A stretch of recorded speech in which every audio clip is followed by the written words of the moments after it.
You ask Tiger to solve. This deals with linear equations with one unknown. The final result is b equals 9. Let's solve it step by step. Group all b terms on the left side of the equation. Add b to both sides. Group like terms. Group the coefficients. Convert the integer into a fraction. Combine the fractions.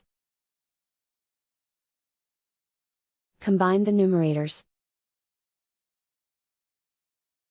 Group like terms.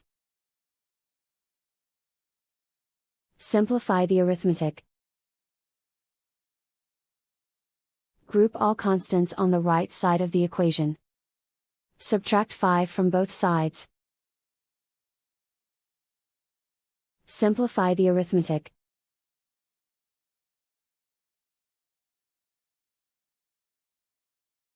Isolate the b. Multiply both sides by inverse fraction 3/5.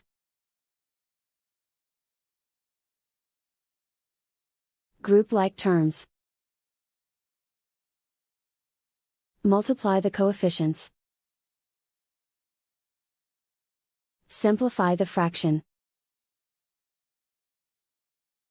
Multiply the fractions. Simplify the arithmetic. And so the final result is b equals 9.